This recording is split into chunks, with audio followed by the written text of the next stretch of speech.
Purihin ng Diyos, purihin ng ating Panginoon.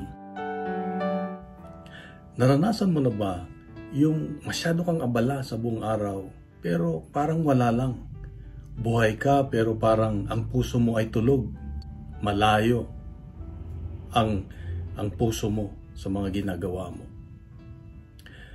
Kung ako ay napapadaan sa Skid Row, lalo na dito sa California, sa Los Angeles, at ganun din sa San Francisco, sa Vancouver, ito yung mga lugar, ang Skid Row ay lugar ng mga maraming mahirap, maraming homeless, maraming mga taong hindi alam kung anong gawin sa buhay.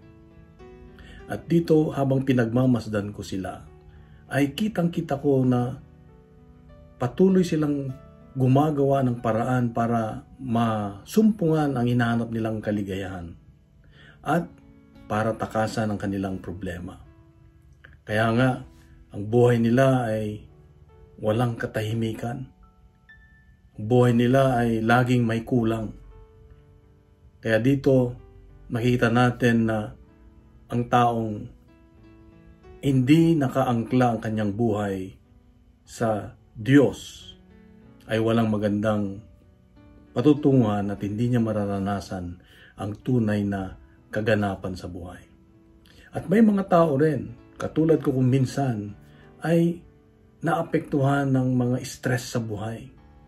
Yung stress galing sa trabaho, sa pamilya, sa mga bagay na nasa kapaligiran na nagdudulot sa atin ng mga pabigat sa buhay na kapag hindi natin naayos o nagawan ng solusyon itong mga stress na ito, ito ang naninira sa atin, sa ating spiritual, sa ating buhay. So, ang paalala ng Diyos sa atin ngayon ay, sabi niya sa Ebanghelyo ngayon, mag-ingat kayo sa katakawan at sa paglalasing. At huwag tayong padala sa mga intindihin sa buhay.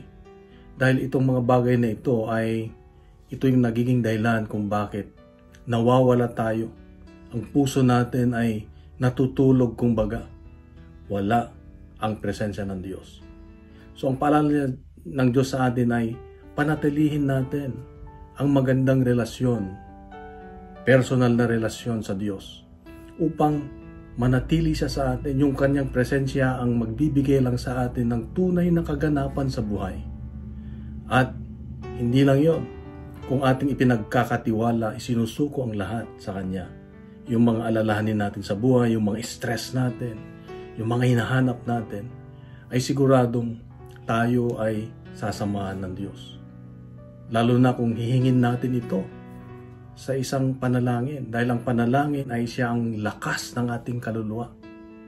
At ang pag-asa sa Diyos ay siya ating angkla, yung ating panghawak sa gitna ng mga bagyo sa buhay. Kaya kapatid, ito ang paalala ng Diyos sa akin ngayon, na anuman ang ating ginagawa sa pang-araw-araw na buhay, lagi nating tawagin, lagi nating hingin ang presensya ng Diyos para hindi tayo makaranas ng emptiness sa buhay, dahil ito ang paraan para mapuno, maibsan ang ating mga dalahin, ang ating mga pagsubok sa buhay.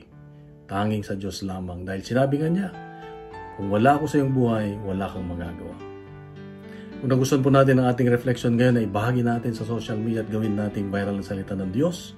Punuin natin ng good news ang social media. At hiniling ko lang po na mag-subscribe tayo, mag-like, mag-comment, at ibahagi ang ating reflection. Sa mga magpalang araw sa iyo at sa mga mahal sa buhay, God bless and God is good.